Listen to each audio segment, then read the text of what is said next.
Guys, सबसे पहले आप सभी को हैप्पी होली। इस होली सीजन पर कामचोर बहू। कांता बहन की दो बहुएं थी, बड़ी कल्पना और छोटी प्रिया। कल्पना का जैसा नाम वैसा ही काम। सारा दिन कल्पनाओं में रहती, ना कोई काम करती ना कोई धाम। अरे कल्पना बहू, जरा अच्छी सी चटनी पीस दे, आज कुछ मजेदार खाने का मन है।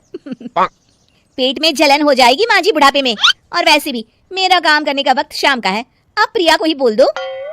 इतना कहकर कल्पना वहां से चली जाती है। कांता कल्पना के ऐसे रवैये से काफी परेशान रहती हैं। मैं बना देती हूँ माँ चटनी, ऐसा बोलकर प्रिया माँ को चटनी बनाकर प्लेट में खाने को देती है कि तभी वहाँ कल्पना आ जाती है। अरे वाह चटनी, जरा चख कर तो देखूं, बड़े दिन हो गए। अरे नहीं बहू, तू तो रहने ही दे चटनी खाना, पेट में जलन हो जाएगी। इतना कहकर कांता और प्रिया दोनों हंसने लगते हैं। कल्पना सारा दिन या तो मोबाइल में यूट्यूब देखती या फिर सोती रहती। उसका कमरा भी बिखरा और गंदा रहता। एक दिन कल्पना का पति अशोक उससे कहता है, अरे कल्पना, जानवर भी उस जगह को साफ कर लेता है जहाँ वो बैठता है, तुम तो इंसान हो, कैसे इतने गंदे कमरे में रह लेती हो? देखो सारा सामान यहाँ वहाँ बिखरा पड़ा है।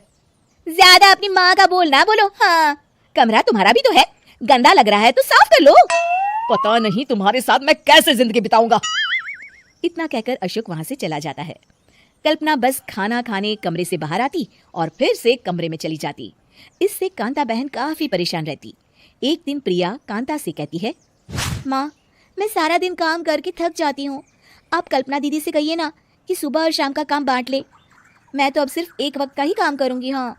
अरे तू वो भी ना करना, एक बहू तो कामचोर थी, दूसरी भी आ गई काम ना करने के बहाने लेकर।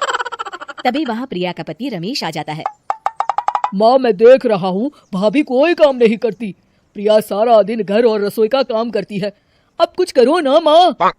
कांता मन में कुछ सोचती है और कल्पना के पास जाती है। कल्पना फोन पर मेकअप करना देख रही होती है। कल्पना, तुम सारा दिन बस मोबाइल देखती हो, घर का कोई काम भी कर लिया करो। प्रिया सारा दिन काम करके थक जाती है, आज से मैंने फैसला किया है, एक वक्त का काम तुम करोगी, सुबह का खाना तुम बनाओगी और रात का प्रिया। आप लोगों ने काम को हव्वा बना रखा है। अरे पता नहीं थोड़ा सा ज्यादा काम करने में आप लोग घबरा क्यों जाती हैं। और हाँ, बहुत ज्यादा प्रिया की तारीफ मत करिए मेरे सामने, बड़ी बहू तो मैं ही रहूंगी। मैं कुछ नहीं जानती, कल सुबह मुझे वक्त से खाना चाहिए, रसोई में आ जाना, वरना कल से तुझे खाना नहीं मिलेगा। अगली सुबह कल्पना रसोई में नहीं आती है। वो देर से सोकर उठती है और बाहर आकर कहती है, अरे भूख लगी है, आज खाने में क्या है? इतनी देर हो गई, आज किसी ने मुझे उठाया भी नहीं, पता नहीं कहाँ है सब। कल्पना को घर में कोई नहीं दिखता। वो रसोई की तरफ जाती है जहाँ बड़ा सा ताला लगा होता है। अरे रसोई में ताला, ओ मैं तो भूल ही गई थी, माँ ने आज से सुबह का खाना मुझे बनाने को कहा था। हे भगवान, इतने लोगों का खाना बनाना क्या आसान है? तभी घर के सारे सदस्य बाहर से वापस आते हैं। वाह माँ जी, मजा आ गया छोले भटूरे खाकर। मेरे मुंह में तो अभी भी स्वाद आ रहा है। अरे कल्पना, तेरे भरोसे रहते तो हम तो भूखे ही रह जाते। कल्पना को बहुत गुस्सा आ जाता है। अब बहुत हो गया, आज से मैं अपनी रसोई अलग कर रही हूँ, मैं अपना खाना खुद बना लिया करूंगी। कल्पना अपनी रसोई अलग कर लेती है, पर आए दिन उसका देर से उठना और काम न करने की आदत से वो भूखी ही रह जाती थी। उसी के सामने घर के लोग अच्छे अच्छे पकवान खाते और कामचोर कल्पना को जैसे तैसे ही खाना बनाकर खाना पड़ता। पर एक दिन तो हद ही हो गई। माँ, दीदी आज सुबह से कमरे से बाहर नहीं निकली, हमें जाकर देखना चाहिए। सो रही होगी कामचोर कहीं की, पर तुम कहती हो तो चलो देख लेते हैं उसे।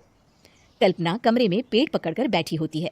हाय मेरा दर्द, पेट दर्द के मारे मर रही हूँ मैं।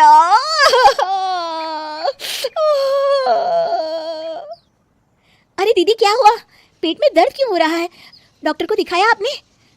माँ, कल्पना खड़ी होती है और माँ जी के पास आती है।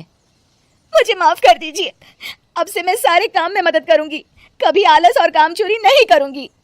हाँ हाँ, वो तो ठीक है, लेकिन अचानक क्या हो गया जो तू काम करने को तैयार हो गई, कामचोर कल्पना? माँ, लगातार बासी और उल्टा पुल्टा खाना खाने के कारण मेरे पेट में इन्फेक्शन हो गया है। काम ना करना पड़े इसलिए मैं 2 दिन का खाना एक दिन ही बना लेती थी।